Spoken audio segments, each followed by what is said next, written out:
Order of business at 7 p.m. will be to call the meeting to order and take a roll call. I, John Trefethen, am present. I, Brian Forrestall, am present.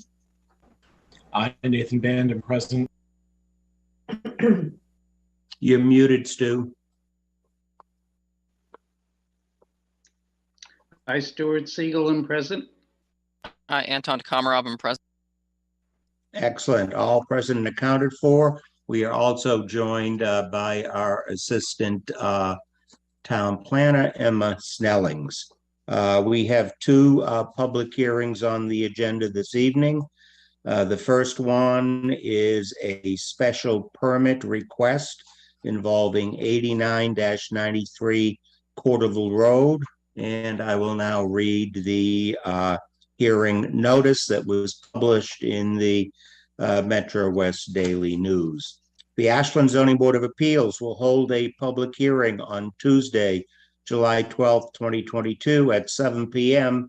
via a Zoom video conference meeting accessed via, and then a long list of letters and numbers for the Zoom link, to hear the petition of Clarabelle Ramirez requesting a special permit, Chapter 40A, Section 10 of the Massachusetts Zoning Act, and Chapter 282, Sections 3.3, parenthesis, non-conforming uses and structures, close parenthesis, and 9.3, parenthesis, special permits, close parentheses, of the Ashland bylaws to allow for a change of use from a commercial garage to a construction business. The property in question is located at 89 Courteville Road, Assessor's Map 8, Lot 009, and is within the Residential A zoning district. The way the public hearing will be conducted is we will allow the applicant to make his or her presentation for what they're seeking and why. The board member will have an opportunity to then ask questions. The matter will then be opened for public comment. Public comment at some point will be closed, and the board will ultimately enter into discussions and then deliberation, and a hearing or decision will be made. That in fact may not happen this evening. That being said, I see we have a number of people on the video Zoom this evening. So I believe I see the applicant, Ms. Ramirez. Is there anyone else going to be speaking on behalf of the applicant? No, it's just my husband and I. Okay, very good. Well, that being said, go right ahead. Good evening. My name is Clarabelle Ramirez, and I recently purchased 8940 and 93 Courteville Road in Ashland. And our main purpose for this is because we have a construction company that we have opened back in 2016. And we just like to be able to use the building in regards to the same purposes of our construction business and run our business from there. Okay. Could you tell us perhaps a little bit about the property in question at 89 and 93 Courteville Road, and what buildings you propose to use, what buildings are on the property, and how you propose to use them? Yeah, so we have 93 towards the back of the road, away from the road, all the way in the back on set back on the line on the lot. And we are planning on we have our construction business is based on framing, siding, modeling, masonry, landscaping. So we do all those kind of things we've been doing. And that's what we would like to continue to use it for, well, to use it for going forward. That is our vision for this property. So the 89 Carterville Road, which is the house in the front, we will not be using for business purposes. Okay, is that the house that you are residing in? Yes. Okay. Well, with 89 and 93 is the building in the back, and that's the one we're planning on using. Okay. 8993 Corderville Road are in a residential district, and there has previously been an application for a special permit filed before the Zoning Board of Appeals and by a previous owner. An applicant, strike that, a hearing was held and a special permit was issued back in 2013. And if I understand the prior decision, the use at the time of the zoning law going into effect, the property had been used as a machine shop, which subsequently had been abandoned. And the special permit that was issued in 2013 allowed for a non-conforming use because it found that the property was being used as a custom furniture and woodworking shop, which it found to be light manufacturing, and also a warehouse for storage of materials. They granted a special permit for a non-conforming use, having found those uses not to be more detrimental than the proposed use as a cabinet custom furniture and woodworking shop.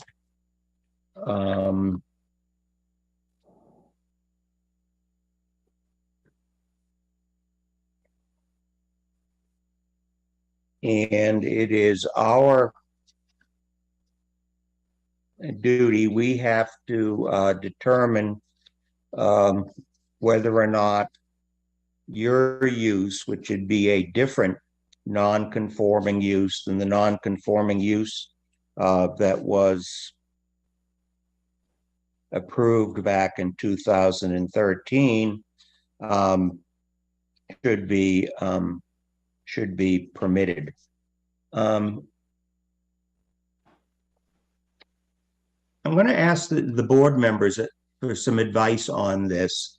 I was looking at section 3.3.2 of the non-conforming uses and structures of the Ashland zoning bylaws, and it notes that the board may award a special permit to change a non-conforming use in accordance with this section only if it determines that such change or extension shall not be substantially more detrimental than the existing non-conforming use to the neighborhood. And then it goes on to say that the following types of changes to non-conforming uses may be considered by the Board of Appeals. A, change or substantial extension of the use, or B, change from one non-conforming use to another less detrimental non-conforming use. And in reading that, it struck me that there seemed to be some inconsistency. One of the sections talks about the change not being substantially more detrimental, than the existing non-conforming use. And the other talks about the non-conforming use to being less detrimental. Am I reading that correctly? And I invite, all board members to chime in on this, because I want to make sure we're dealing with the right standard that we're supposed to consider. That's my reading of it as well, John. And then I'm also seeing some, I don't know if it's conflict, but I'm confused between why there's a requirement. 332A says change or substantial extension of the use.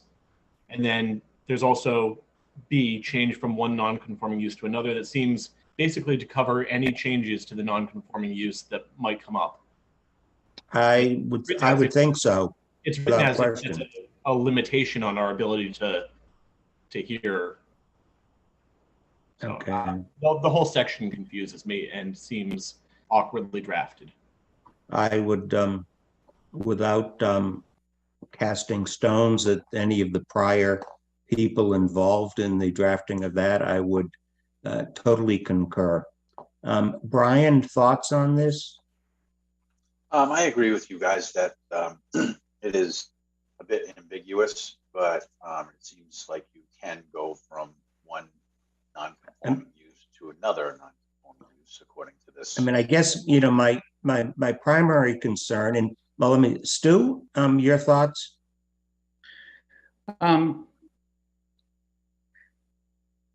There's another clarification I think we have to look at. Wasn't there a plumbing business that was run out of that location also? From a historical point of view? There's a reference to it in the letter from the building commissioner, I believe. Somewhere in there was a reference to it, which sounds very much like somewhere in the chain leading up to Ms. Ramirez's application, the custom furniture and warehouse use ended, and a plumbing use came in, but Right. there was no special permit request. No, I think there was. I can actually speak to that, being the next door neighbor. There wasn't. I'm sorry, ma'am. Unfortunately, we're going to have to ask you to hold your. Oh, I'm sorry. Okay. Your no, and I'm sure you could solve the matter in 2 seconds, but we're not. We have to limit things to public comment at a certain time My of the apologies. Sorry. meeting. So I'm sorry about that. Anton, your thoughts about the bylaw?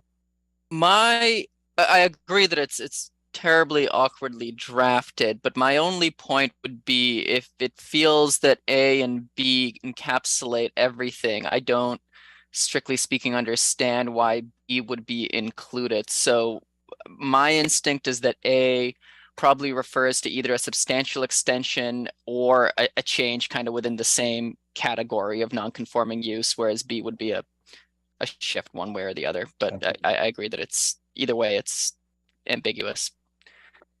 And my thought also is, at some point, if we have to make a determination whether the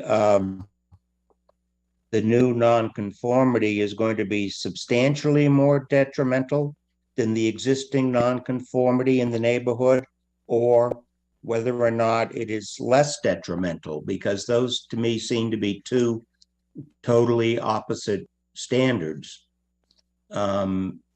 If it's as detrimental, then under 3.3.2b, we shouldn't grant it.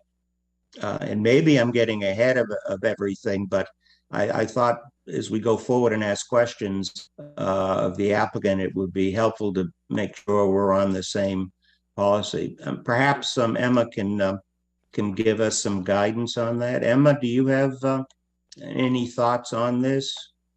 I can hypothesize about why B was included, but it doesn't actually help the language at all. But I believe B was included to capture any change of uses when it is obviously less detrimental. And the thought is, oh, I'm making it less non-conforming, that there might be people who think they don't need a special permit if they're making it obviously less non-conforming, and so perhaps B serves to capture those and say, no, you still need to come for a special permit. That doesn't change the wording, however, and I think if the board is most comfortable with making findings for both of those kind of requirements, that's fine. I could also reach out to town council if you'd like a definition on how it would apply to this case or in general. But I mean, because I could foresee that we could make a finding. Well, if we make a finding that it's less detrimental, then that would fall within the substantially more detrimental. True. Yeah. But if we were to make a finding,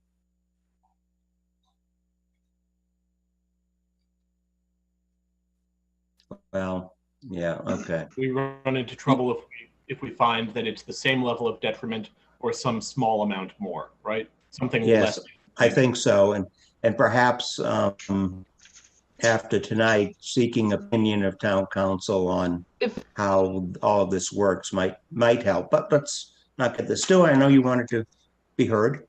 Right. Well, aside from the legalese, the verbiage in terms of the actual decision, I think from a historical point of view, we see that the property has been given permission to have various types of businesses allowed at that location. And that might be a starting point for us to determine whether or not this type of business should be there, or if there's any detrimental issues that are associated with this type of business. But the history of this location shows that permission has been granted for various businesses to be run out of that location. Well, if I could add to Stu's point, on page 2 of the 2013 decision, they mention less detrimental in the second to last paragraph, that they find that the proposed uses are less detrimental, but that they're ensuring that the impact does not substantially increase. So it seemed as though that board relied more on the not substantially more detrimental than the less detrimental requirement. Well, I think that the less detrimental requirement is we have to find anything is not substantially more detrimental as a threshold issue, and then the other 2 points are whether we can actually grant it even if it is less substantially detrimental. So would it be appropriate for us to make finding, and then if we do find that it is, in that gray area that causes us problems, continue the hearing to get advice from town council on the appropriate standard? Because it seems to me that if we go through the process of making findings and we find it's less detrimental, this is all academic. Agreed. That certainly makes sense. I just found it procedurally appropriate. Yeah, I mean, looking at this as I read sort of the history, the last authorized use by the town of this property was for small custom furniture woodworking shop and also a warehouse use. I mean, it makes on page 2 of 5, but also on page 3 of 5, it's about under its vote, it places conditions, and condition A is a custom furniture woodworking shop, And section B would be a building used primarily for storage of goods and materials, etc. If subsequent to that, it was used by a plumber, then that would be a use that was not authorized by this board or by the planning department. And I don't think that is something that we can consider as an authorized use in making a determination whether the new proposed nonconformity is substantially more detrimental or less detrimental. That's my thought. Stu, do you feel different or? Well, that brings in the confusion because I thought the last business that was run out of that location was the plumber. And I believe they did have permission to use the property for that. Where are you finding that, Stu? Well, it's up in my brain here. You know, I'm looking at an email dated May 5th from Doug Scott to some people, and he talks about a special permit to run a light manufacturing business in place of a previous machine shop. And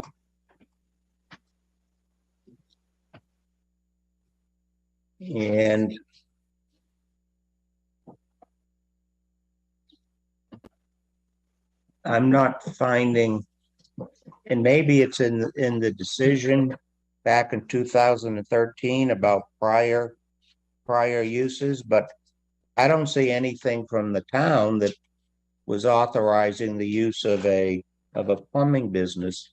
And Ms. Ramirez, I apologize for your going sort of to the side as we have this discussion about our zoning bylaws. So I have just a couple questions. In the agenda, it says that they want to change of use from a commercial garage to a construction business. So I'm not sure who wrote the agenda or where the agenda comes from, but it seems like it has, according to this, permission to be a commercial garage at this time, and they want to change it to a construction business. And I can see in the book of definitions here, construction business would be a contractor's yard, I do believe. Premises used by a building contractor or subcontractor for storage of equipment and supplies, fabrication of sub-assemblies, and parking of wheeled equipment. Which, seems pretty benign in the grand scheme of things. I could almost be accused of that at my house. I got a couple of trails. But anyway, so to go from a commercial garage, which I can't find a definition in the 10.0 for commercial garage. Do you have one, Emma? No, I was just gonna shed a little light. So I write the legal ads, and I took commercial garage from language that was in the application. So that is how the applicant described the previous business there. So I was not referencing, a previous decision.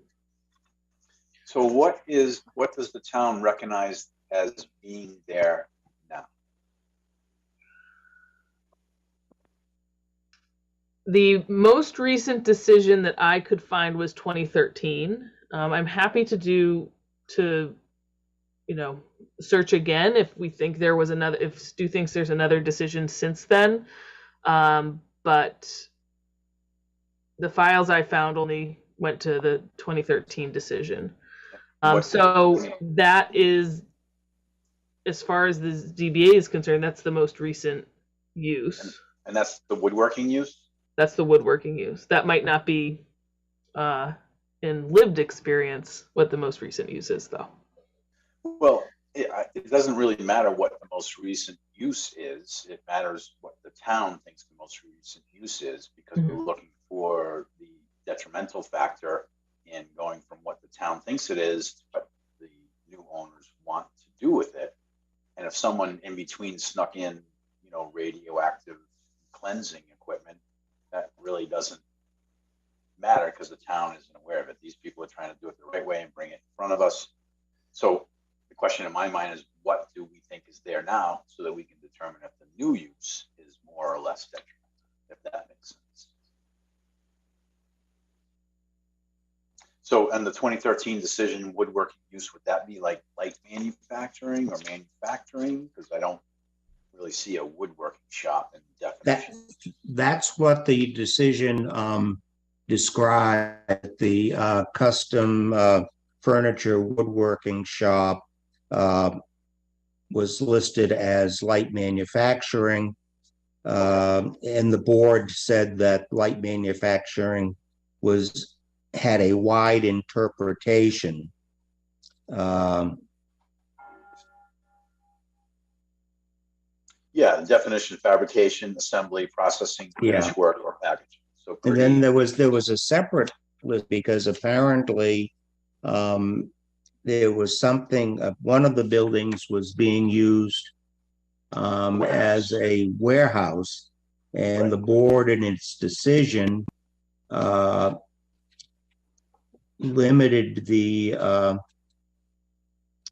applicant to not providing storage services to others in the warehouse, and that the storage was an ancillary function directly related to and in support of the third party's primary business, which would have been the custom furniture woodworking shop. Well, I agree with that. I mean, because that would be two uses for a property if you're conducting warehousing operations and selling the space or renting the space to third parties, and have a woodworking shop at the same time. Stu, I found the reference to plumbing. You didn't make it out of your head. It was actually in the decision. At the bottom of page 3, it says that the board also finds that the scope of use of building by Christine Ellis Plumbing, as defined in testimony at this hearing, complies with the above conditions. But there's no reference in the decision that I found where there was any reference to what Christine Ellis Plumbing was doing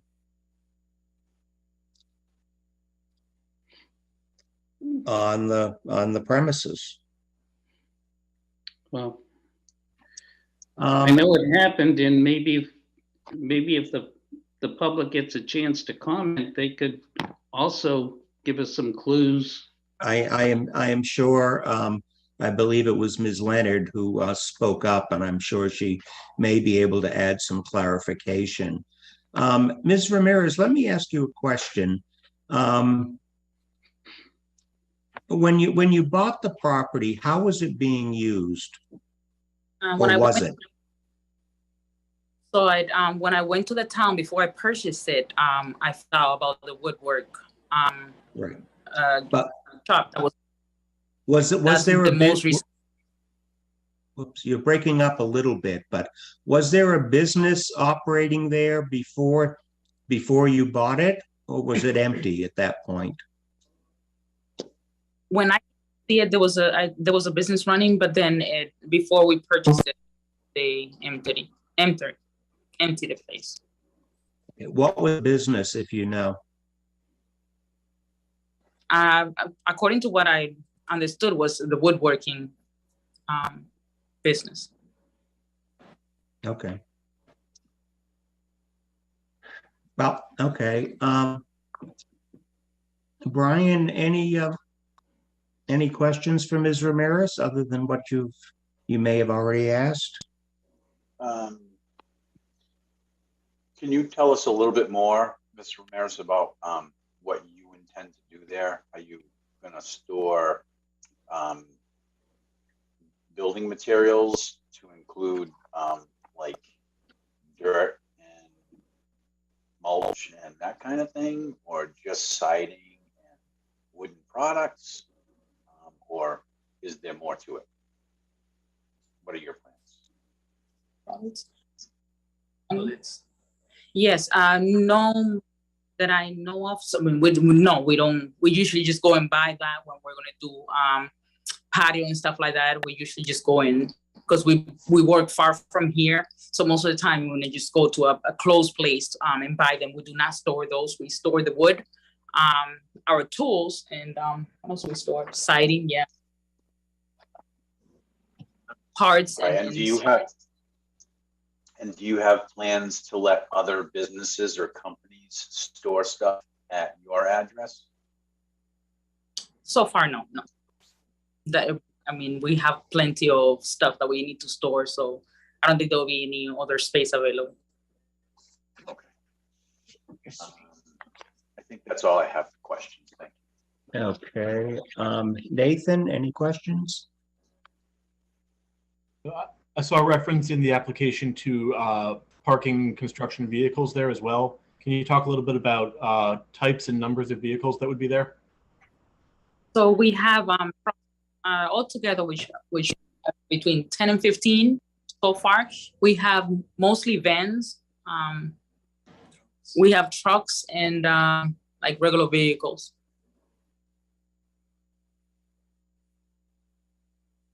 You said we also have a trailer. You said 10 to 15 vehicles. Was that what I heard?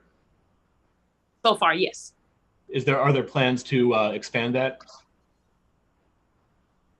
We plan on buying more, not as of right now, but we plan on purchasing more vehicles because we are traveling farther out towards the store, Cape Cod, but a lot of our vehicles too are other people having the parking space. So right now, for example, we don't have all our vehicles here.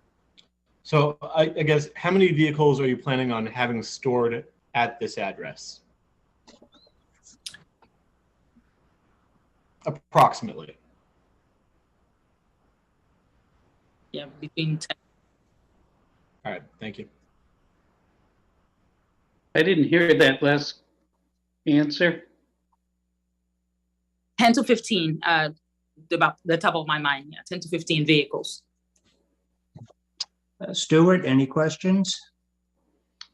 Yeah, well, I'm not sure that, are we sure that the property can accommodate, let's say, 15 vehicles plus other ancillary type of equipment? That's one of the things we're obviously going to determine, I would think. Let me just jump ahead and maybe just following up on what Stu was asking. Ms. Ramirez, I'm looking at a plot plan that was attached to the application, which shows the location of the house and a garage near or up close to Corderville Road, and then what is described as a single-story concrete block and steel building in the back and a storage shed in the back. What's the single-story concrete block and steel building going to be used for? Mostly storage. And storage of what? So our wood that we use are LVLs and tools. Okay. The 10 to 15 vehicles, where are those going to be parked and stored on the property? The vehicle is not stay here all the time. Yeah. So like I said before, our vehicles are not always here. So let's say that I have my 15 vehicles available. They were not going to be here at that same time for the most part, but we have between the shed in the front of the property and the building, there's a big space in between it where we park our vehicles so far. So there's plenty of space in like a parking space that allows us to park the vehicles. Pave parking space. do I understand you're already parking construction vehicles on the property? So I have about one or two or three, yeah. Okay. Just the one we use on a daily to just travel. All our employees have the rest of them. Where are your construction vehicles stored presently? So depending on our employees would have it. So I have a couple employees in Natick. I have some employees in Framingham, and they have the vehicle which they drive every day. Okay, so they drive the vehicles after the job site back home? Yes, exactly. Okay. It's hard for them to come here. So that's why I said, maybe at a time we would have 10 to 15, but for the most part, they're never here. Okay. Okay, Stu, I didn't mean to cut in, but you may have more questions, so back to you. Is there any other type of construction equipment that would have to be stored outdoors, or can the building structures that you have bought, can they accommodate everything inside? So far, everything is accommodated. We even have almost like a garage door to store the bigger ones in there. So everything is inside. So the only thing that might be outside are the vehicles, but there's no vehicles.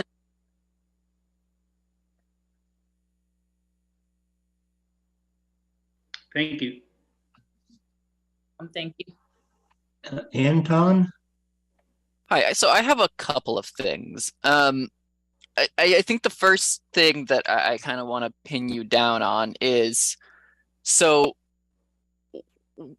the maximum number of vehicles that you're saying would be parked here at any given time would be 15. Is that correct? Yeah, at the top of my head, that's a number that I can come up with, 10, 15, yes. Okay, and I guess the first question is, do you anticipate that you'll need to perform any kind of redevelopment here or any kind of construction at the property, including, changing any of the way the nature is or tearing down any trees or anything like that in order to accommodate that? No. Let me ask my husband. No estamos pensando cambiar nada, quitar nada. So far, we're not planning on doing any looking into the future, near future. No, no trees or. I mean, from what I see, the parking space is pretty big. I mean, our trucks are not huge trucks. So we have minivans, we have minivans, we have like the cargo vans. So they're not that huge to say that we needed more space. So I mean, the reason I'm partially kind of asking is so folks can correct me, but I think we can issue special permits with conditions, and my inclination would be to kind of cage this down at this time if we did go forward with it, to kind of pretty clearly state as to where this is going to go and what's going to go in the future without any kind of future zoning board approval. So when you say in the near term, I'm kind of trying to pin you down on the specifics of what this is going to look like, so that then it can't be changed at a future time without going before the appropriate town boards. So I guess then your answer to my question seems to be that you won't be doing any kind of redevelopment. The idea would just be to use the current warehouse for storage and the current parking space for parking. Is that correct? Correct. Correct. And then just to kind of hammer down on Stu's point, no construction materials other than vehicles would be stored anywhere outdoors on the property. Is that correct? No. And then, as I understand it, the construction vehicles and machinery that you have are essentially transit vans and light pickup trucks, right? Not, we're not seeing cranes or something here, right? Okay. No.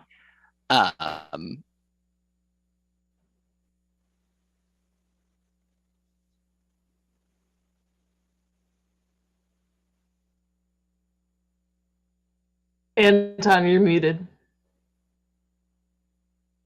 Ah, there we go. I don't know what happened there. I tried to click over to my Google Maps. I guess the last thing, so how many employees do you see kind of going back and forth on any given day? Or on your maximum day, I would say. So Crazy days. a crazy day would look like 15 employees here, but I like I mentioned before, our employees are taking their vehicles that they're using, they're taking it to their home. So let's say we have an employee or two employees in Cape Cod, because we don't work around Natick or Ashland or Framingham. Most of our jobs are farther out, like Georgetown. We have Newburyport, Gloucester, we have Boston. So they usually go from their home to those places, and then they go back to their home. So for the most part, they do not come here. They wouldn't be here. And a crazy day that I would say, you know, maybe I need to inspect all the vehicles, I would say will be like 15 employees.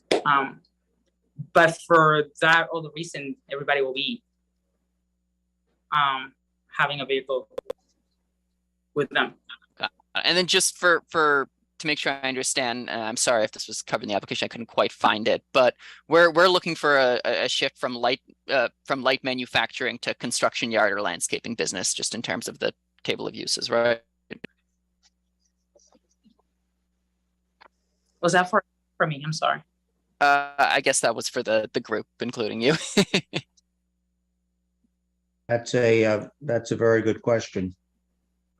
Emma, how would this business be characterized under our zoning definitions? So Doug, the zoning enforcement officer, did not kind of issue a new definition for what was proposed. I've been referring to it as a construction yard, because I do think that fits most closely, but we could go to him for an official determination if you'd like. Because in his letter of May 7th, he refers to the property being zoned residential and a general contracting business / warehouse storage business as being allowed by the special permit. And well, I'm not sure. Well, perhaps the custom furniture business could be referred to as a general contracting business as opposed to something else. General contracting is not a defined use. Okay. So I think we need to drill down. The only reference to like a construction company in the industrial uses is construction yard or landscaping business. Okay. Okay. Anton, any other questions? That's all I got. Okay. Ms. Ramirez, I have a few questions. The property goes fairly far back from Corderville Road,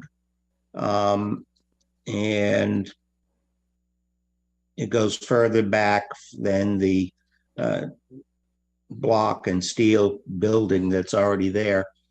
What plans, if any, do you have for use of all of that land in the back? I say parking space, nothing else that we can foresee.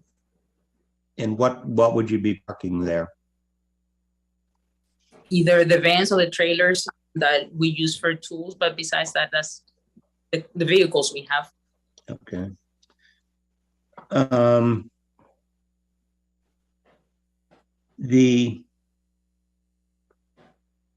Is the land now mostly gravel going into the back, or is it asphalt? What's it?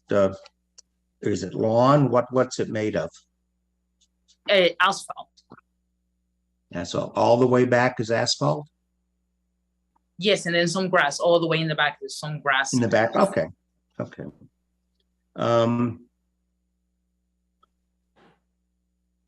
The property to the side that abuts the property of the Leonards. What is there between your property and their property? Are there trees, shrubs, bushes? What is there now? Trees, and I think there's a little rock kind of I'm pretty sure that I've seen a fence there that the neighbors have, but it's just mainly trees. Okay. During the course of a normal business day, how many vehicles would you anticipate would enter and exit from your property onto Corderville Road and from Corderville Road back onto your property? Daily basis, I say 3, 5, around 5 maybe, or so. Okay. But that's true. It could be less, 100%. Like right now, we only have like 2. Okay. 2 or 3. Yeah. Does the business have a business office where bookkeeping and other things are done? So my hope is that I can run everything from there, that I can just, there's 2 spaces in the front that can be used as an office. It would just be myself running it. It wouldn't be we don't have. So when you say in the front, you mean the 2-story wood frame house that's there? No, the building itself with the storage building. Oh, okay. So the single, I gotcha. Okay.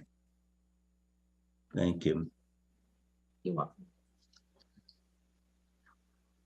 Okay, I think that's all I have. Anybody on the board have any other questions before we open it up to public comment? And Stu, I see your hand up. What's the official name of your company, Mr. Ramirez? Luminous Construction and Investment Solutions, Inc. Could you say that one more time? Yes, Luminous Construction and Investment Solutions, Inc. Okay, thank you. You're welcome.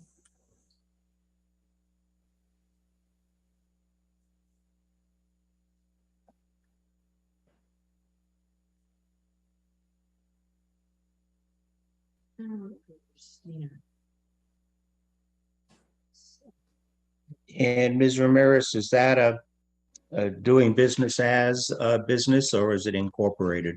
Incorporated. Okay. Thank you. You're welcome.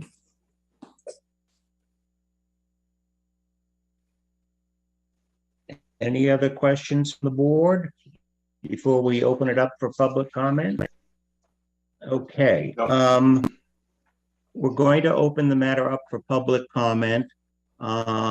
If you would either raise your hand so Emma can identify that you wish to be heard, she'll let you into the meeting to speak. Please address any questions to me as the board chair, and I will direct the question to Ms. Ramirez to answer. And that being said, I see one hand raised on the screen. Anybody else wishing to be heard? Okay, Ms. Lasonde. Okay, there we go. Yeah, you're up. Okay, Emma, if you would let I guess Ms. Barrasso her hand up first, using the very proper Zoom hand raising, indicating a very experienced Zoom user. So if you would allow her to go forward. Sorry, Don, who do you want to start with? Ms. Barrosa has her hand up, but she's muted and she's not on video. So okay, she's unmuting. So Ms. Barrosa, you can comment.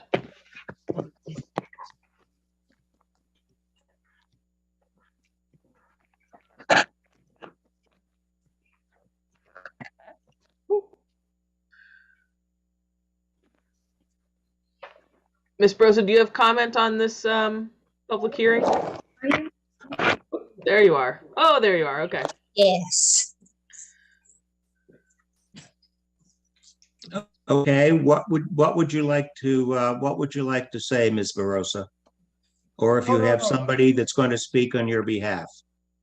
We have someone who's going to speak on our behalf. So, are you referencing the 90 Waverly case? Yes. Okay, yeah. So we're not quite there yet. We're not taking there yet. Public comment Oh, I'm so sorry. on 89. So just hold on, and we'll start yours soon. Sorry. Thank you for clarifying that, Emma. Okay, then it would be Ms. Lysandre, if I am reading the It's Lasand. Lysand, okay. So we are, I live at the property directly behind the facility we're talking about, and just wanted to make a couple of comments and clarifications. My husband actually did attend all the hearings back in 2013. And when we initially bought our property back in 2005, I had gone to town hall and spoken to them about the property, and they had told me, you know, that it had been zoned to be a machine shop, and that as soon as it stopped being a machine shop, it would revert to being residential, as this entire area is a residential area. And so just kind of now we're going through a second round of amending, you know, the zoning as far as it not being a residential area. And, you know, as we had kind of brought forth in the 2013, we kind of are looking for the same thing here, as far as long as it remains as it is. I don't think we have any concerns. However, in listening to what they're speaking of, I really just don't see a way to park 10 to 15 vehicles without changing the property.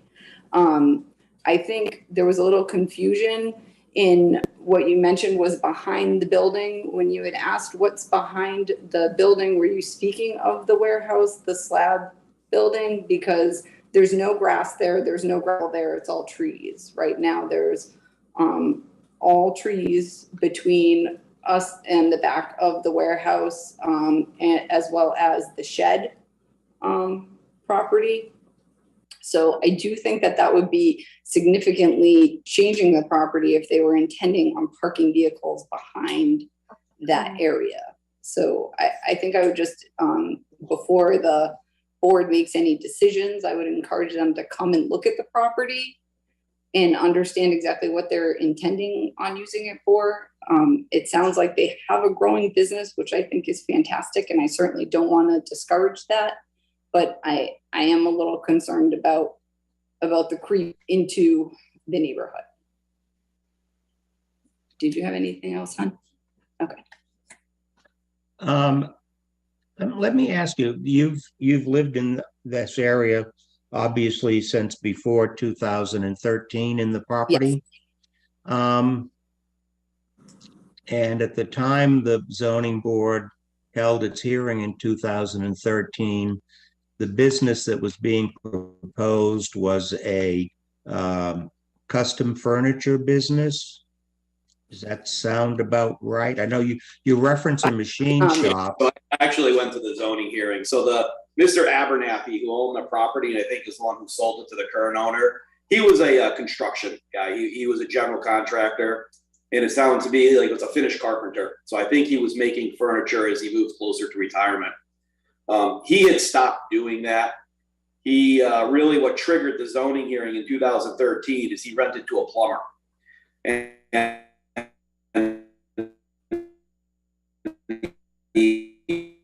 the plumber, and so when she pulled the plumbing and electrical permits to build the office space, which the current tenant sounds like they want to use to run their business out of, that's what triggered the whole 2013 hearing. You know, and so coming out of there was a lot of ambiguity over what this thing actually is. And where the zoning board came down to is saying, you know, they would allow this custom carpentry. They were storing the carpet company that's right over the border there in Southborough.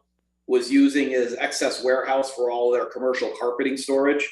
And then this plumber ran out of there. And I know Michelle and Dan, or other neighbors who I'm sure are going to speak, they had a lot of, the concern with the plumbing trucks is every time they backed up, they beep, and you hear the beeping early in the morning. And that was a concern for the neighborhood. Well, we actually had a neighbor that moved because they were so frustrated by it.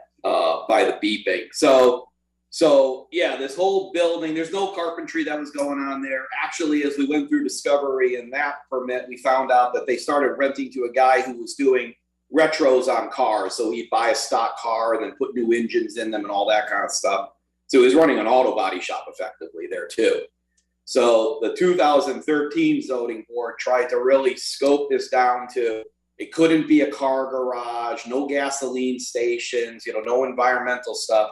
Basically, you could run this wood shop if you wanted, and the plumber could operate out of there if they wanted to. And that was kind of where it had gone. And I think what my wife and I are saying is, it sounds like they've got a great business. If this is, they need a few places to put their, utility vehicles. And like we said, there's not going to be any bulldozers, not going to be any dump trucks, any of that kind of stuff. And then they're going to use the buildings to store their 2x4s and building supplies. And then they'll use the office space. We don't have a huge problem with that. What we don't want, when my wife says there's woods between our house and their garage, it's like 30 feet of wood. So we really can't see their property right now. So concerning, and I don't know if it was misspoke, but if they were going to cut down those woods to store more vehicles, well, then we have a problem. And now you're turning this into a massive commercial parking lot. After the ZBA hearing in 2013, what was the business that was operating there? Primarily, it was the I forgot their name. They're down the road in Southborough. They were renting space to store carpet, and the plumber. Michelle or Dan, do you remember the name of the? So Christine Ellis was the plumber. So there were a couple issues before Mr. Barth had the special permit approval. First, so we purchased the property in 1998. Whoops. I'm sorry. I don't mean to cut you off again, Ms. Leonard, but because we need to have a record which makes some sense with who's saying what. Okay. And we're not in person. We're on a Zoom. I'm going to ask you to hold your comment just for a moment. Michelle will know more to answer your question. But I'm running after 2013 is Christine Ellis Plumbing, a carpet warehousing operation, and I think that was it. And him doing the woodwork. Yeah, I don't think he was doing much woodworking at that point. I think it was a hobby. Thank you. So our big question is, if somebody from the zoning board asks it, if there's really no redevelopment of the property, like if the trees that are there are fundamentally still going to stay, we're okay with that. He came in a little late. Okay, no, that's fine. Thank you. And Ms. Leonard, Yes. finally, and just please identify yourself for the record. The previous speaker were Mr. and Mrs. Lasonde, and you are? Michelle and Daniel Leonard. So we are the property at 99 Porterville Road, which is directly to the left of the property in question if you're standing on Porterville Road facing the house. So we have lived here since 1998. And as similar to what the Lasons mentioned, when we purchased the property back then was being used as storage of some antique vehicles. And then the previous owner was kind of a handyman, as had been mentioned, and he did have sort of a wood shop in the building as well. But we were made aware that that it was strictly residential. There would never be any businesses allowed in there, any real businesses allowed in there. But over time, the previous owner started to rent out the space. And we became increasingly frustrated by the expanded use. So as was mentioned, there was a carpet storage company in there that was pretty quiet. Maybe a truck went in once a week. They didn't bother us at all. At one point, there was a food service company that had several, without any special permit being granted, which is kind of why we raised that issue earlier on. They had a food storage company that had several refrigerated vehicles parked in the parking area. And during the summer, these refrigeration units would be running 24 hours overnight. And as was also mentioned, we had a lot of early morning, beep, beep, beep of trucks backing up, well before 7 a.m. So we kind of raised the concern back then. And, we had a little bit of a disagreement with the previous owner. And then he had gone to the town. The plumbing company wanted to move in, and they went and requested the special permit because they were kind of having a hard time. When they did some of the renovations to the building, they realized that he was renting it when he didn't really have permission to rent it out to these businesses. So the plumbing company, Christine Ellis Plumbing, was the business that was granted permission back in 2013 to store some equipment inside. So water heaters and things like that. That's what they were granted permission to store. They weren't really operating out of there. They had a similar situation as, Ms. Ramirez mentioned, that their handful of trucks were really kind of running out of their employees' building, out of their homes, and not leaving here multiple times a day. And I, for my husband and I can say we don't have a problem today with what the Ms. Ramirez seems to be proposing.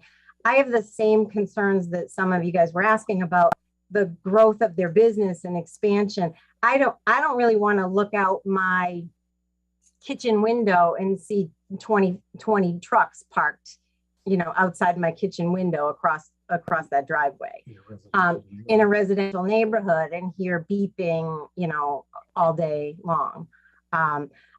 We're just worried about the creep from one special hearing to another about how this seems to be expanding, when we were all led to believe that none of this would ever be allowed. And, 23 years later, we're in our second special hearing. Well, it's interesting to hear that the plumbing business was the business that was operating there after the 2013 hearing, because as I read the decision to grant the special permit, it wasn't supposed to be a plumbing business. Right, it was supposed to be storage for the plumbing business. And they were here for a few years. They were not here recently. They've been gone for a couple of years. There was another plumbing company that was in there very briefly after. There hasn't been anything in there. I think during COVID, there hasn't been anything there. Yeah. How many trucks did the plumbing company have? Approximately, if you can recall. At any given time, probably 2 or 3. No, there were probably all 6 of them. No, they were never all here. They weren't all there. They weren't all there. Okay. But they were leaving on the loading dock that you can see at the front of the structure. Like after they got this permit, they were leaving water heaters and toilets and things out on the loading dock. And we look out our kitchen window, and that's what we would see, are toilets on the loading dock. Can you describe for me what separates your property from 89 Corderville Road? as far and 93 is going as far as shrubs, trees. Trees, not beautiful landscaping, you know, trees. The two lots were cleared and there's kind of a row of trees. There is kind of a partial, you know, very old stone wall there, but there's no fence. Do the trees block your view for the most part? In the summer, property? in the summer, not at all. Not at all in the winter. Foliage. Okay, sure. Okay. Anything else you'd like to say? Just that it's going to snowball, you know. Yeah, just we're concerned about escalation. Anything that's allowed, it seems like it's escalating more and more. Certainly. No disrespect. Board members, any questions for Mr. or Ms. Leonard?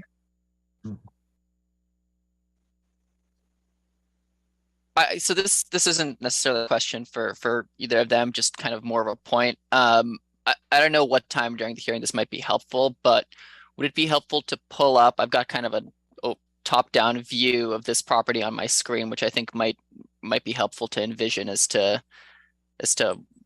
kind of what it looks like, or at least what it looked like in 2017. Can we pull in materials that aren't part of the public record? I'm not sure how comfortable I am with. Well, if it becomes part of the public record if we refer to it, doesn't it? Or does it? I don't know. That's what I'm I asking. think it does. Okay. I mean, I think it does become part of the public record. The only question would be whether it's appropriate to close the public hearing, not the public hearing, excuse me, public discussion before we move to that. The only reason I propose it during the public discussions in case anyone on the board had questions for anyone on the public with respect to kind of the boundaries, and it might be good to ask someone whether it actually still looks like this since it's Google Maps, so it's 2017. Okay, I mean, I'm comfortable with that. Nathan, Brian? Yes, I am. Yep. Okay, that might be helpful. Okay, Anton, if you could bring that up. Emma, could you give me screen powers? Yep, you're able to share your screen.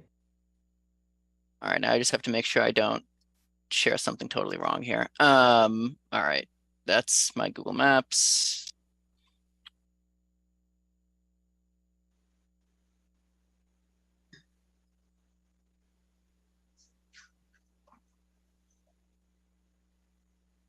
Okay. Anton, you're muted if you're talking.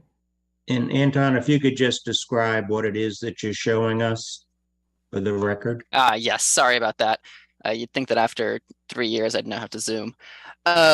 So this is the property, as far as I can tell, right here, 89 to 93 Corderville Road. This right here is Ms. Leonard's house. And this right here is, I'm sorry, I don't have the names on the screen, but the other public comment. And this is that copse of trees that we were referring to. So this over here would be the residential house. This would be the commercial house. And then this kind of line of trees would be what separates 89 to 93. So as you can see, there isn't anything back here, but I think the patch of grass that she was referring to is probably this over here. And then combined with this kind of driveway space here. And as I see it from the plot plan, the boundaries are like roughly right there. Makes sense. Okay. Yeah. Any question, board members, on this before we go back to the regular Zoom screen? No questions. Okay. Yeah, I just have a comment. I'm looking at the Mass GIS information, and it shows the house to the right of what Anton has on the screen with a swimming pool as being 93. Am I looking at this all wrong? No, that's that would be 489. So 89 looks like what you see on Anton's screen. Yeah, I'm not sure. The numbers are a little, because 89 and then 93, I believe Ms. Leonard indicated she was at 90? Was it 90 or 99? We're 99. 99. So the building with the pool would be lower than 89. It must be 87, realistically, because 86 is right here, 80 is right here, or something in that range. Yeah. Yeah, Google doesn't know. Okay. Could I share my screen for a sec?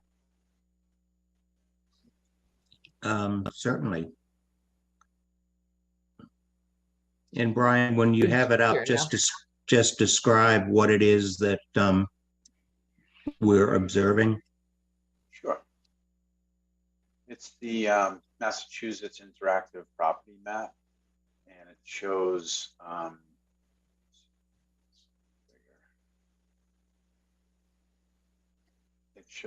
the Leonard's house here. Mm-hmm. And it shows 89 here and 93 here.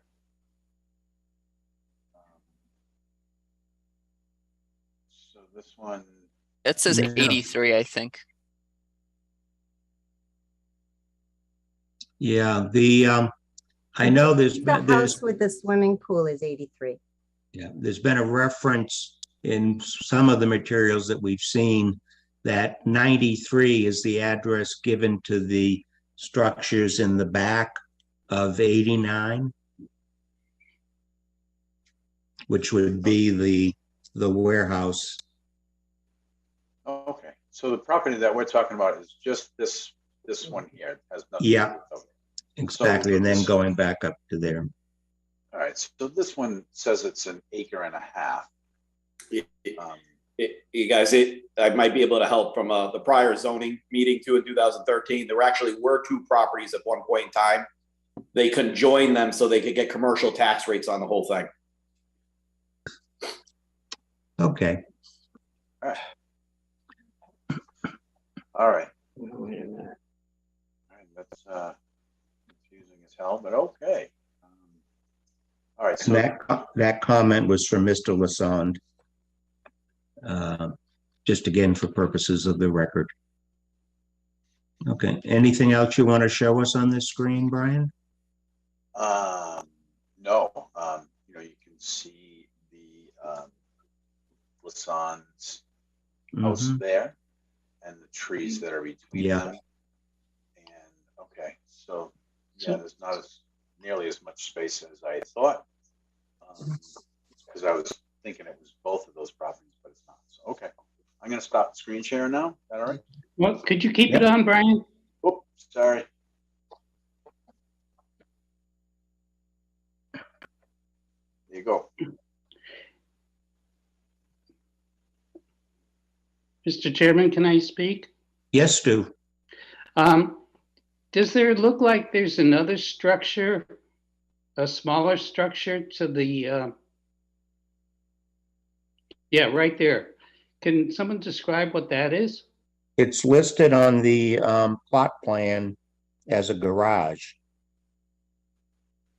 From street view, it looks kind of like a shed garage. Would that be a residential garage for the house that's on the property? I believe so. Okay, thank you. Looks like a one-car garage. Yeah, that the owner should probably speak. This is Scalasan speaking again. The owner should probably opine on it. But that was presented in the 2013 zoning. That building is basically a condemned building. It's in complete disrepair. The only reason it's still standing is the prior owner didn't want to pull a demolition and rebuild permit. Okay, thank you. Okay, if you could, I guess, close that out, Brian, we can go back. Stu, your hand is still up, but I assume we've answered your question. That's okay. That's okay. How do you? Um, Sorry. That's all right. Ms. Ramirez, with respect to that that garage that's at the very front of the property that was described as being in disrepair. What, if any, plans do you have for that? So our plans is to repair it. Okay. Okay. Is there anyone else in the public that wishes to be heard? Yeah, Mr. Chairman, again, I'm sorry to correct the record. The garage I thought you're referring to is in actually the back of the property. There's a fourth structure. The one that's in disrepair it's hard to see under the trees. It's on the plan as a shed. Yeah. Yeah, okay. The actual garage you're referring to, that's a legitimate working garage. Oh, okay, thank you for clarifying that. Okay. If there is no other public comment, a motion to close the public comments. So moved. Is there a second? Seconded. Aye, John Trefethan, vote in favor. Hi, Brian Forrestall, vote in favor. I, Nathan Band, vote in favor. I, Stuart Siegel, vote in favor. I, Anton Takamaro, vote in favor. Excellent. Okay, now why don't we enter into discussion as we usually do. Brian, your thoughts?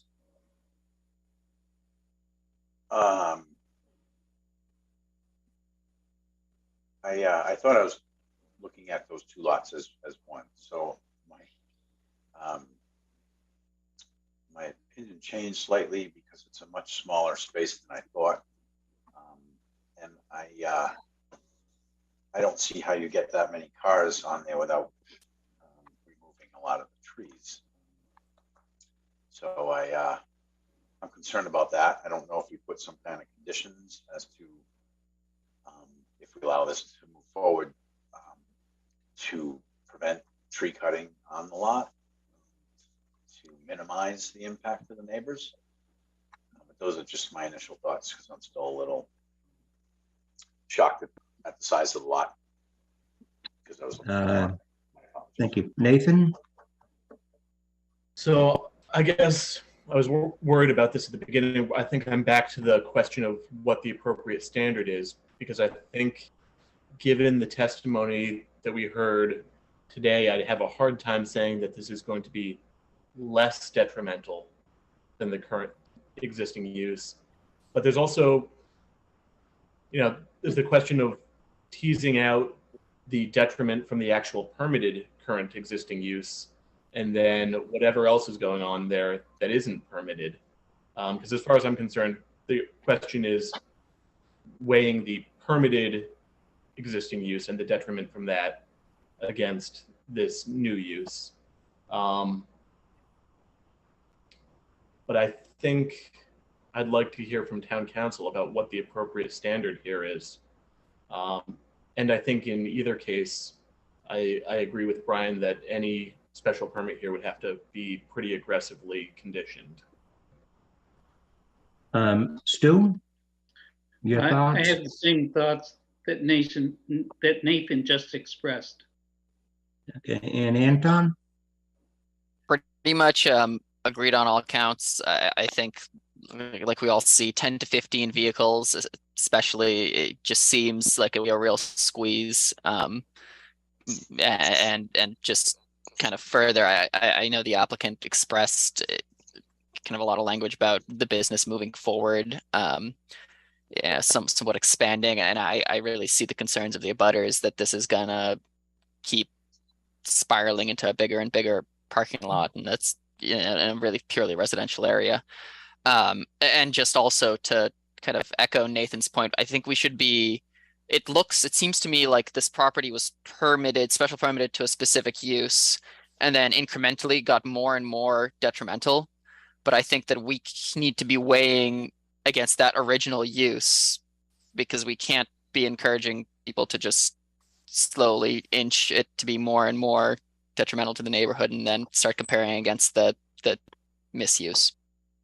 I would agree. I frankly don't quite understand how at the time of the 2013 hearing, there apparently was already a plumbing company working there, and the decision doesn't authorize that as a use, although it makes reference that it's within the standards, but it says you're authorized to have a furniture company in any event.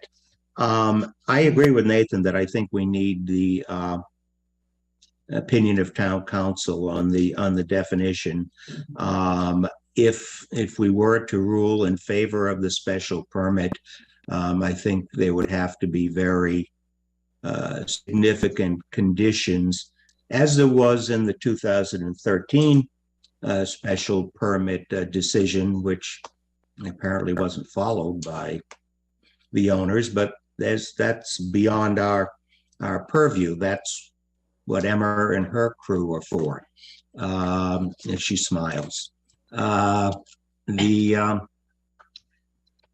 I think it's a very close call to meet the standard of being not less detrimental, as opposed to what I see as a slightly more friendly standard. And before I vote on this, I would like the decision or the opinion of town council on the application of the two sections of 3.3 and how we should apply that to the hearing we ultimately make. Assuming that, I would be in favor of granting the special permit as long as we have conditions that I think would adequately protect the neighborhood from excessive use, parking of vehicles and expansion, et cetera. Just my thoughts.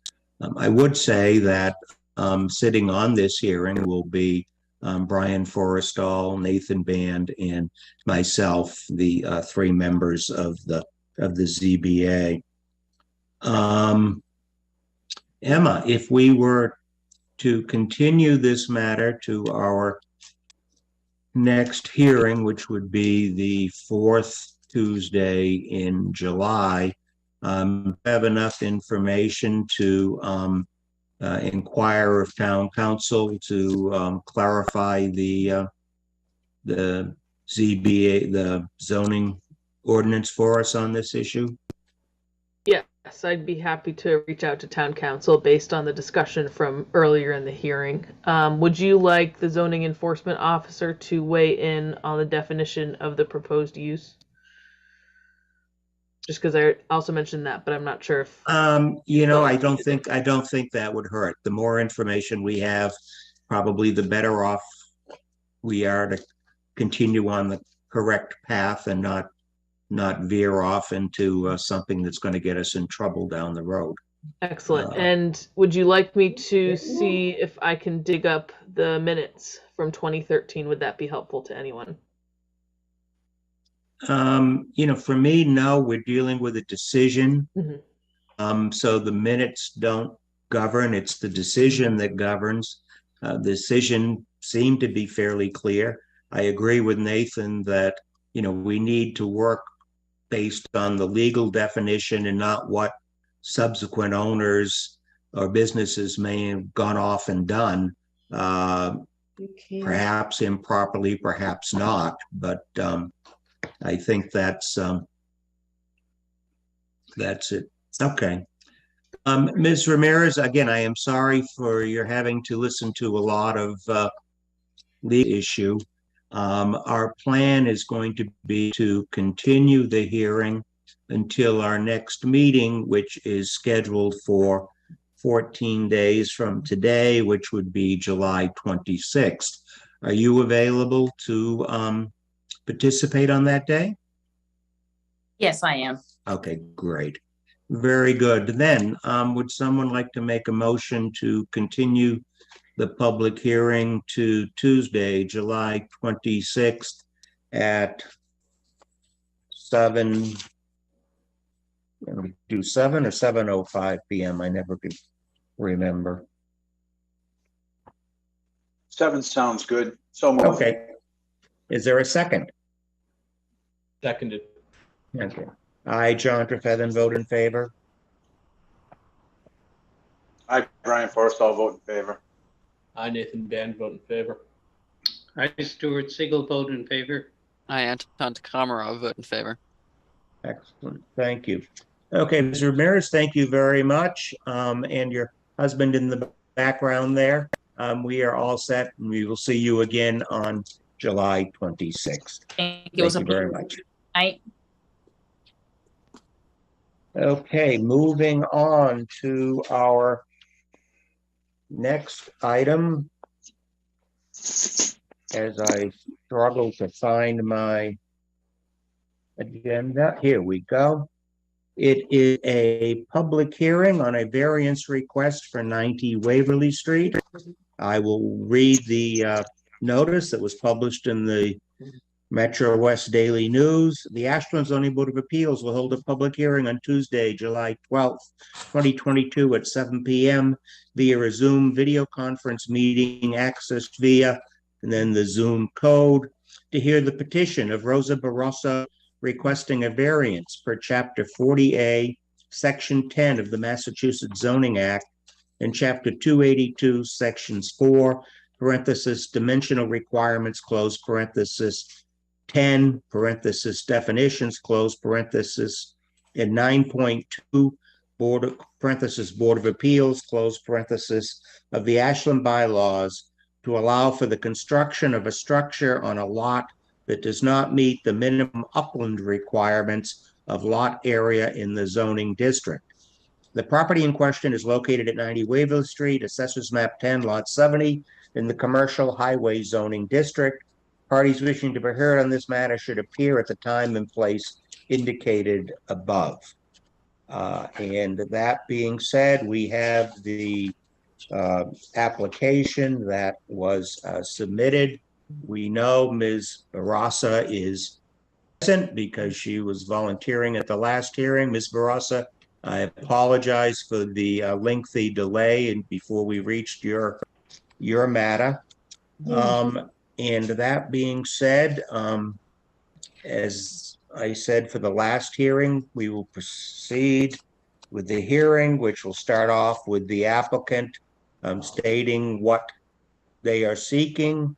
The matter will be open to board members to question the applicant. The matter will then be opened for public comment, and then the board will move along to discussion and perhaps deliberations. And that being said, I will turn the matter over to Ms. Barroso or whoever is speaking on her behalf. Hello, my name is Bill Terrell. I am the registered land surveyor representing Ms. Barroso on this matter.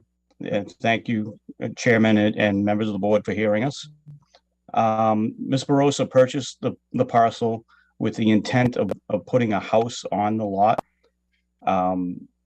Through discovery of doing survey on the property, we discovered that the lot actually is a non-conforming lot because of lot area due to excessive wetlands on the lot.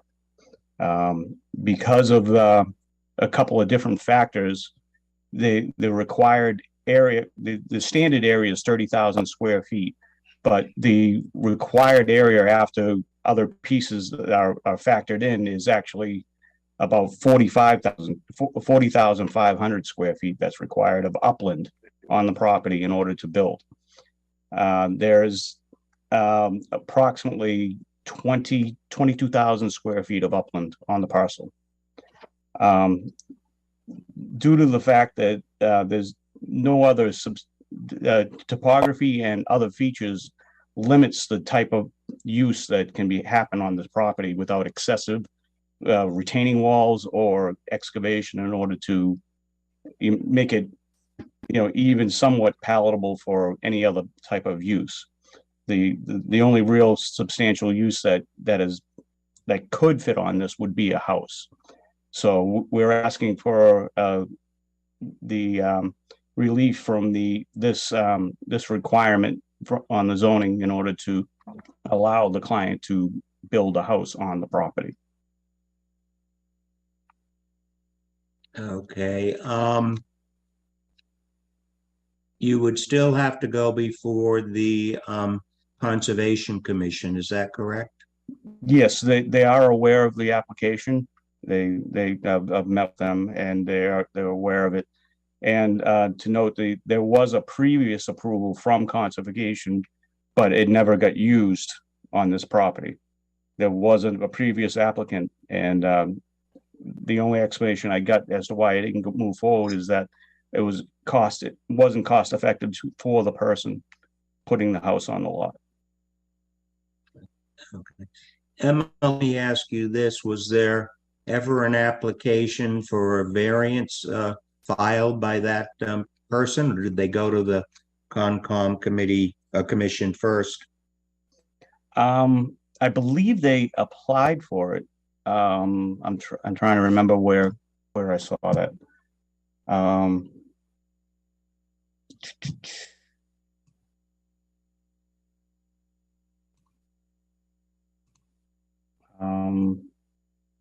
Did I get that?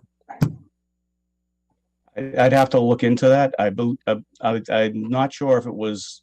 I know they went through Concom, but I'm not sure if they got if they went for a variance. Okay, I'm unaware of any variance issued on this property previously or application.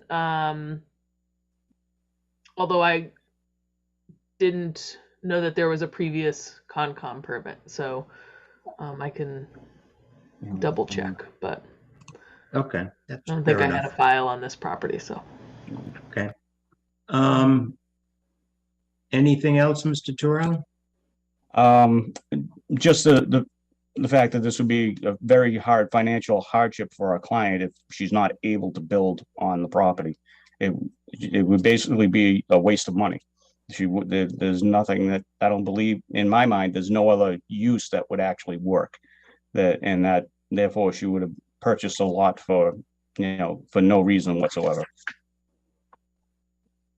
Can you describe for me the topography and how the topography rises to the standards that we would have to find in order to grant a variance? Yes, I certainly can. There are slopes in excess of 25%. The lot is depressed from the road, and the slopes drop about in places up to 25% in a very short distance from the road to the property. And then there's a low-lying area that would be suitable for building the house, and then there's wetlands, and that's it. There's no other.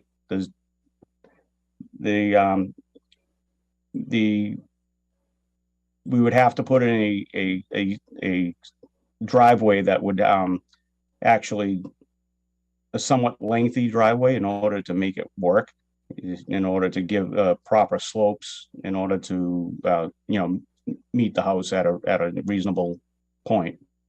Let's see. Most of the lot is low-lying, like wetlands, and just above, but the front, say 20 to 30 feet, is a slope dropping from the street to the flat land.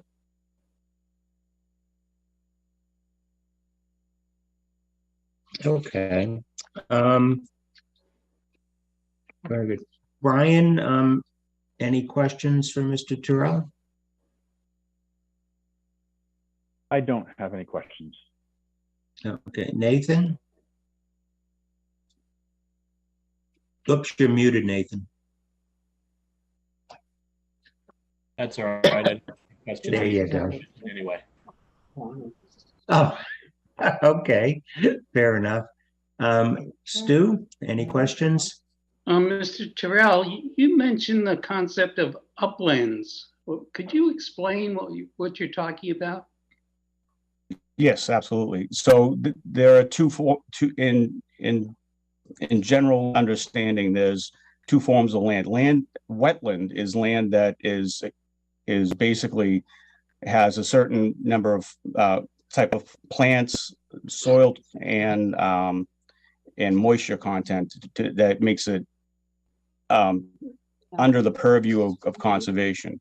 Any land that's not under the purview of conservation in that area is considered upland, which is a buildable area, an area that is stable or can be built on.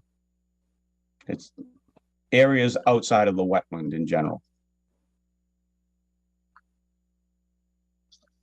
So from a surveyor's point of view, this is not, is this lot a prime building project? I would say it's a difficult lot to build on, but other than this requirement, I think it's buildable. I think we can make it meet every other standard except for this one standard. I see. Thank you. Anton, questions? I got nothing. Okay. Looking at the. Oops, you just muted yourself. Sorry, I've got nothing. Okay. Mr. Terrell, as I understand it, the property doesn't have access to water or sewer? It does have access to water. There's a water line in the street. So they will have access to town water, but there is no sewer line. And that's one of the reasons it kicks in that other area, the bigger area requirement. That's what I was curious. I mean, given the proximity to wetland, are you going to be able to put in a septic system or some other appropriate? Yes, there are a couple of options, I believe. There's one option which brings it close to the street, the septic systems, or we could put it to the side between the driveway and the house. Of course, whichever works the best for conservation requirements and soil content would be where we put the sewer, which would, trying to mitigate the costs as much as we can, put the septic system in the least costly place, but always within compliance to all regulations. And the plan is attached to the application. Sorry about that. Had some auxiliary noise. The plan and here's the noise. Sorry about that. The plan that's attached to the application shows that the lot frontage complies with the legal requirements. The front setback, the side setbacks, and the rear setback all comply with the legal requirements. That is correct. Okay. I don't have any other questions. Any other questions on the board before we open it up for public comment? Yeah, what is the variance for exactly if all the setbacks are met? I guess I'm missing that. It is relief from the minimum lot area requirement, which is actually in the definition of lot area. Okay. It's chapter 282, section 4.1.1 and 4.1.2.6. Thank you. Well, so if I can, just to make sure I'm understanding the issue correctly, what we're looking at basically is a lot that, if it were not for the wetlands, would be of appropriate size, but when calculating lot size, you cut out the wetlands, and that brings you below the lot required lot size, and that's what you're looking for a variance on. That is correct. Yes. Awesome. And even if you didn't have the increase that's required because of the sewer issue, it still would be less than 30,000 square feet. Yes, it's about 8,000 square feet short of the minimum. Okay. Okay. Any other questions from the board before we open it for public comment? Okay. Public comment. If there's anyone from the public who wishes to be heard, please indicate by raising your hand.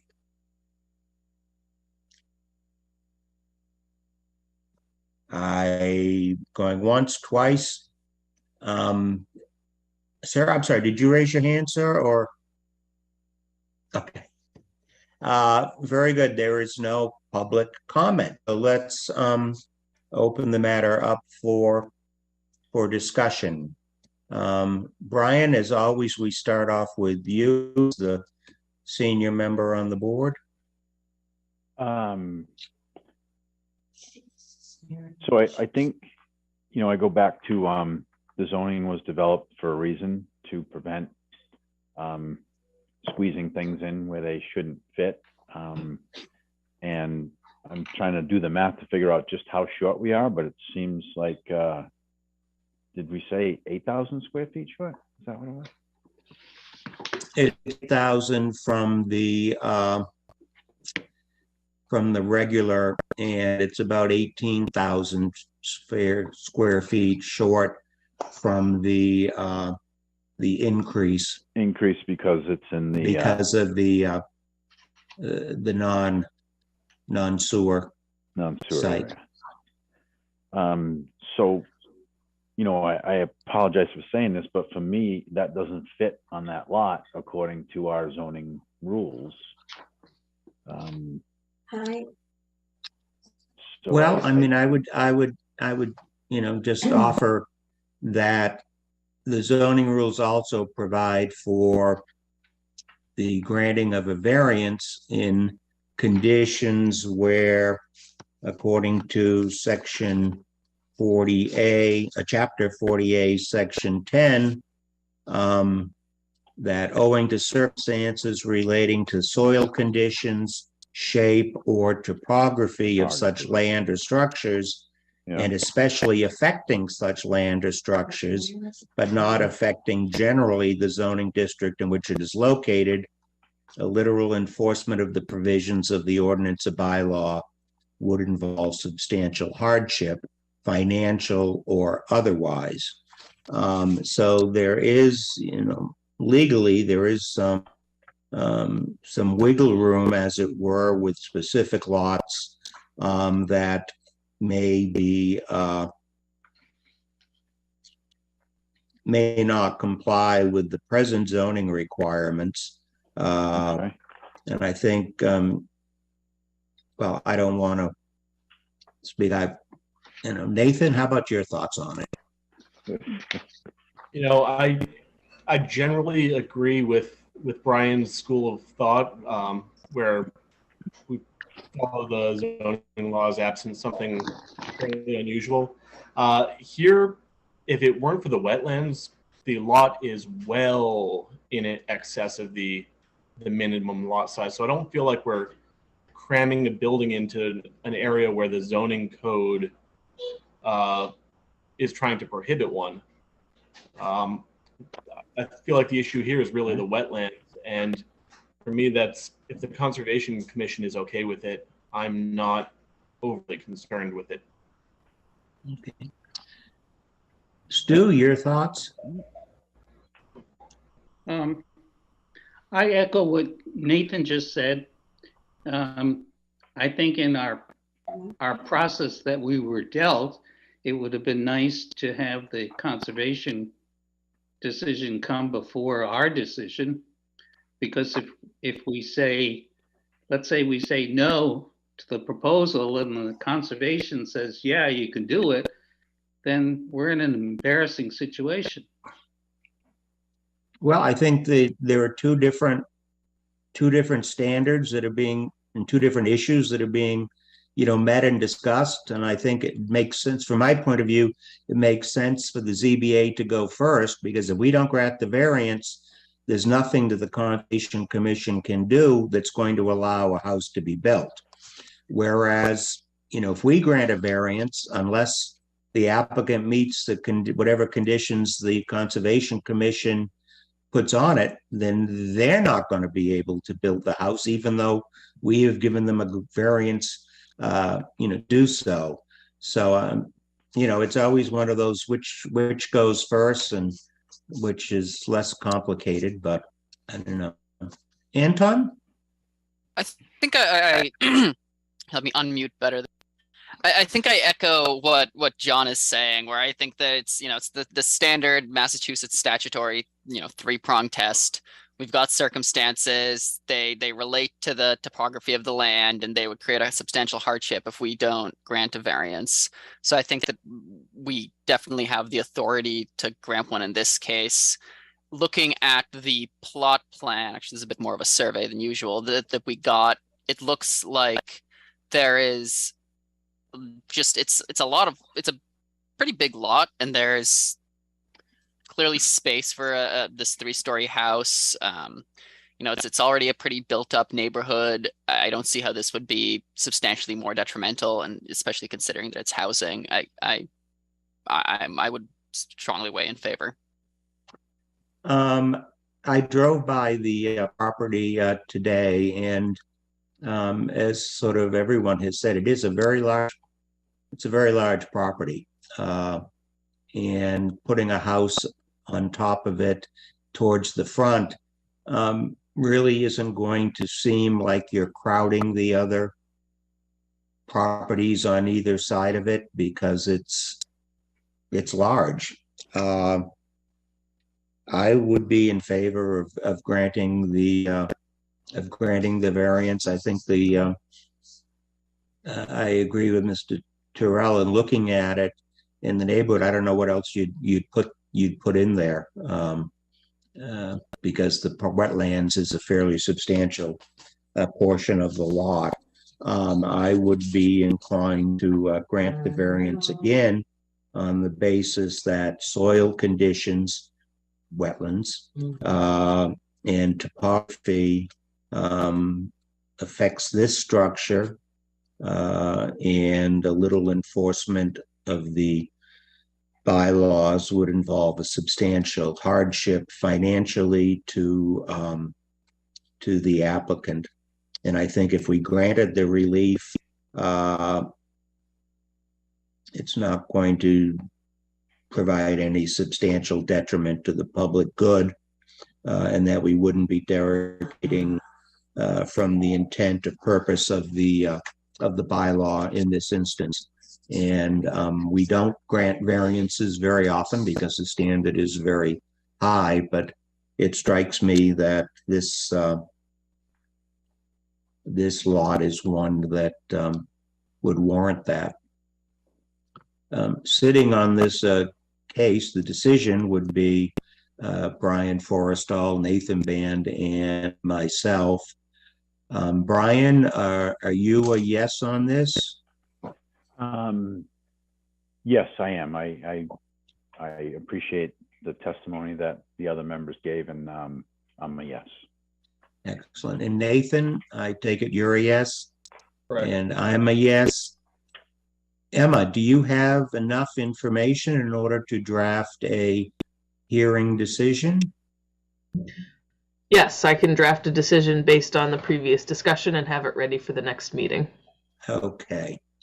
What we will do then is we will continue the public hearing to next week, or next meeting rather, the 26th, at which point we will enter into formal deliberations, review the draft decision, and if everything is in order, approve the granting of the variance.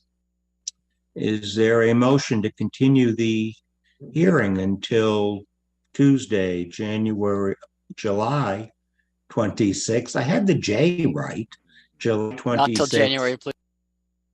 At 7 p.m. Could we make it so that this hearing gets put before the other one on the agenda? Because I think that's a very good point, because this would be fairly short, and I could anticipate that the other one certainly is going to be much longer. A good point, Brian. So we put them both on at 7 o'clock, and we'll just in the agenda order this one first, Emma? Okay. And is there a second? Seconded. Okay, I, John Trefethan, vote in favor. Aye, Brian Forrestall, vote in favor. Aye, Nathan Dan, vote in favor. I, Stuart Siegel, vote in favor. Aye, Anton Komarov, vote in favor. Very good.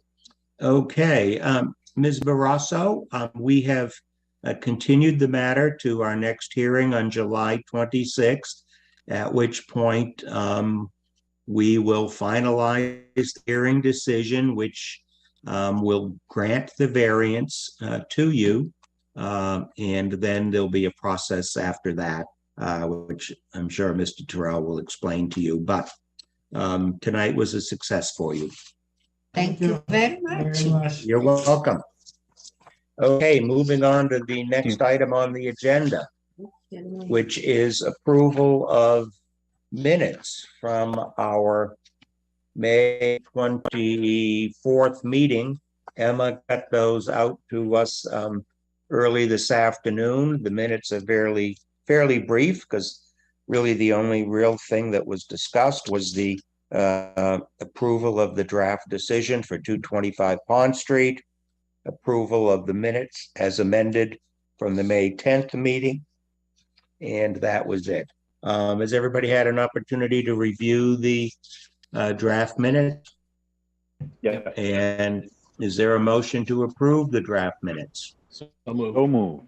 Is there a second? Second. I'll second it. Okay, I, John Trefethan, vote in favor. Aye, Brian Forrestall, vote in favor. Aye, Nathan Dan, vote in favor. I, Stuart Siegel, vote in favor. Aye, Anton Komarov, vote in. Excellent. So that takes care of that. Move to adjourn. Oh, no. There's We more? still have So staff wait, there's update more? administrative matters. Oh, Anything to report on that, Emma? Because Brian is eager to leave. Just that I still don't have a certain answer on whether we will be returning in person for the next meeting. So at the state level, they're still deliberating, and so I will be in touch via email about the location of the next meeting. For what it's worth, I did read in the last couple of days that a House member has proposed a bill that would allow the continuation of Zoom meetings as long as half the members of the board are present together in public, and that people can participate either in person or via Zoom, and how a town is supposed to get all the technological equipment together to allow that in a matter of a couple of days is beyond me, but in any event, it will be what it will be. The only other item I have is on administrative matters. The terms of our associate members expire on July 31st, and my term is also up on July 31st. I was contacted by the Select Board's administrative assistant asking whether I was interested in being reappointed, and I replied in the affirmative. I hope Stu and Anton likewise were contacted and replied in the affirmative. I don't know when the Select Board will act on those, but presumably we will be notified when they do, and we each will have to sign the book at the town clerk's office before we can participate after July 31st. It is August 31st, so there is a little bit more August time. 31st? Yes. Oh. Yeah, so Then Select Board might act on it at their meeting in August. To quote that famous philosopher, Rosanna Dana, never mind. Okay, a motion to adjourn then, if there is nothing else. motion to adjourn. Seconded. Second. All in favor? Aye. Everybody's in favor. Okay. So much for informality. Good night, everybody. See you next time.